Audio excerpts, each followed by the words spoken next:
Welcome to the Money Watch Pod. It is Tuesday, February 21st. Had a great weekend in LA, Mark. Did you know I was going to LA for the President's Weekend?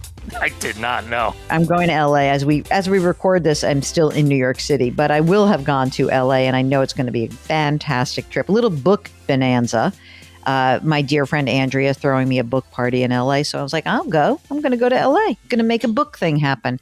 So that's for my new book. It's called The Great Money Reset. Everyone in LA got one. I don't know why you haven't. If you'd like to get the book, all you need to do is go to our website, jillonmoney.com.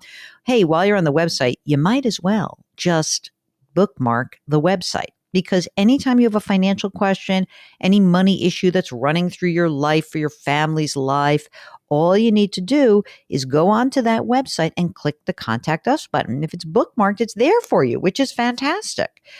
So that's kind of what we're doing here. Mark and I are both certified financial planners. We don't do it for a living anymore. Someone just recently asked me, like, are you and Mark taking clients? Yeah, we should. Exactly. Except then we'd be in that business. And remember, I wasn't. You've never been in that business. And it can be a bear of a business. I'm just telling you. We have it the best. We're like the emergency room doctor. We patch you up. We move you on. Goodbye. Just like that. And we like, if you come on, if you want to come back, we're happy to have you back. But we don't have that ongoing responsibility, which is a real responsibility. We take that seriously. There are people who do that. They're great at it. I don't know. Mark, maybe one day you'll do it long after I retire. I don't know. I think if it was going to happen, that was probably going to happen. That ship may have sailed. We'll see. I don't know. Life's short, man. You'd be surprised. Things happen. My thesis on life is that, be open. If you don't know where your career is going to take you, the best advice that I can provide to somebody is just, if you have this inkling, you know what, you be open to it. It doesn't have to happen in the moment you have that idea, but things could change. That's all I'm saying. All right. Anyway, today we are talking to someone from Texas, SG, who's on the line from Texas. Thank you so much for coming on. What's going on, SG?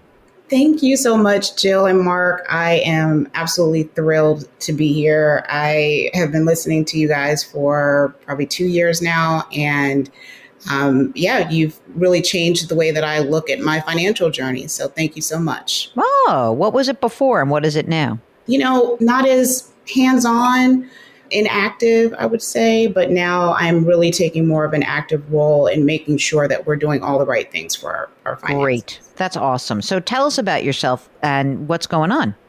Sure. So my husband and I, we're both 45. We live in Texas, and we have 2 great kids. And last year, we decided that we were going to hyper accelerate our savings. And so, through listening to your show, we've switched from traditional 401ks to a Roth 401k. And my husband has access to make a backdoor Roth, so we've been able to do that. But my husband also works for one of these huge tech giants that announced a bunch of layoffs. And so he's in the tech industry, and so layoffs is something that we've actually become accustomed to throughout the course of his career. And so I'm wondering, should we be putting as much into our, after-tax Roth 401ks, or should we prioritize putting funds in a more liquid, whether it's a high yield savings account or a brokerage account? So just wanted to get your advice on whether or not we should do that. Yes. Thanks for calling. Bye. Okay, I'll take that now. Okay, we're done. No, we're not going to let you off the hook so fast. Okay. How much money have you guys saved in retirement? So what's in traditional, what's in Roth, what's in brokerage? Give us a little bit of the breakdown. So in traditional, we have $690,000. We have about $50,000 in Roth, and we have about $50,000 or so in brokerage. Do you have some cash on hand right now?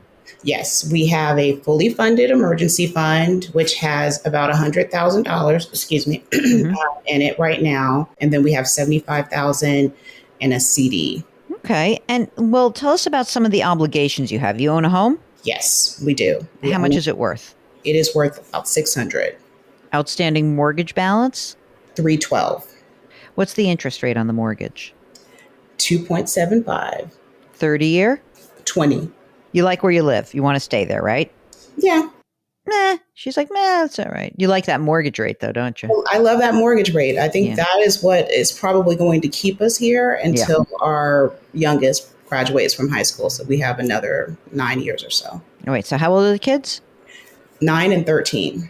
Any money saved for their education? Are they going Yes. to, are they going to hook them horns? Yes. Look, in-state tuition, I am loyal to my wallet. So if my kids choose to, my husband and I went to a school in the SEC, but yes, we have 529s that we started for both of them when they were born, essentially, and we have about between the two 70,000. So how much would it cost? I mean, I don't, what's the in-state for the Texas system about? I know they're all different, right? But what's the approximate? So the last time I looked at this, in-state, like between 15 and 20.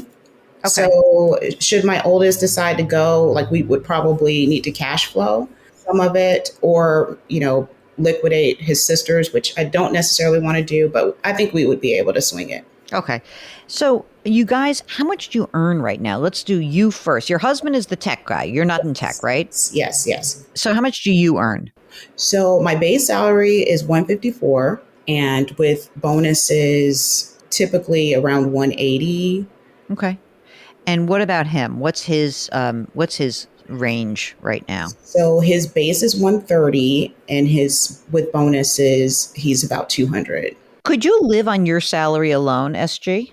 We've had to because of tech layoffs in the past. So we absolutely do. Yeah. Okay. So you could. It's like you wouldn't save, but you could live on it, right? Yes, absolutely. Okay. We've done it before. Okay. And I know it always gets harder as you get older. You're like, oh, I'm going to tighten that belt again. So if he were to lose his job, though, he is in tech. And so am I making the right assumption in saying that he would get another job? It would take a little bit of time, but he'd probably get another job? Yes, I would think so. Like with the last layoffs, pandemic happened. I think he was out for 4 weeks before he started his new That's it? Yeah. So it was. That's funny. Actually, well, we had a 4-week break. So, Mark, do they need more in emergency reserves than the 100 and the 75 grand in CDs? I don't know if they need more in the emergency reserve, but I think, he's doing the mega backdoor Roth. I think for the time being, I would redirect that cash into something that's accessible, the brokerage account, just, maybe for the rest of this year, maybe next year, just till we see how things settle out. You can always restart it a couple of years down the line. Yeah, I think that makes more sense also because, building up that brokerage account kind of, it's not quite as elegant as the mega backdoor Roth. However, in this time period, I think, especially if there's going to be a more protracted slowdown in tech in that sector for, than 4 weeks, that, you'd want to have that. Also, you don't want him feeling like, oh my God, I have to take the worst possible job fast. We want to give him enough time to be able to get the job that is maybe not be the perfect job, but a good job, right? And I think if you have that in mind, I think that's like the better game plan. So he already did his mega backdoor Roth 423. He started it this is the first year that he's doing the mega backdoor. Okay. Did he already max out his regular retirement contribution for the year? So that's what he's doing. Yes. He already did that. Yeah, he's already doing that. And I'm maxing out my 401k as well. I switched to the Roth as well. And I'm set to max that out this year. But are you going to max it out like by when? I'm just trying to figure out, is there any free cash flow? Is there free cash flow beyond what you're doing for retirement right now? Oh, yeah, yes. So we have, look, the cash flow has definitely decreased prior to doing the mega backdoor and the Roth 401k. We had about $2,000 a month that we could put towards, and we were putting that in the brokerage account. Well, I shouldn't say that. We were putting it towards our mortgage, and then we decided that that's not the right thing to do. And so we started putting it in a brokerage account. So right now, what's your cash flow look like? Oh, about 1,000, because we do give a good percentage to charity as well. Back off on that charity. Charity begins at home. I need, so I think that 1,000 for the time being. Can you wait to do your charity till the end of the year? If he has his job, give the money to charity at the end of the year. But let's put that $1,000 a month into brokerage right now. Let's just do that. Let's just get like a little bit disciplined on that. It may be unnecessary because frankly, if he hasn't lost his job yet, no, it's probably a good sign. Company by company has been doing it. So if his company already made a bunch of layoffs, hopefully that will be okay and, you'll be all right. Now, the other thing I want to just kind of get a sense of from you guys is any other financial obligations. For example, do you have siblings, parents that are floating around that we need to worry about? Yeah, and so that's always a fraught conversation with us. So we have, we were the first in our families to go to college. So we are the American success story, right? Mm-hmm. And so we have my mother-in-law who is, she lives by herself. She's on Medicaid or Medicare.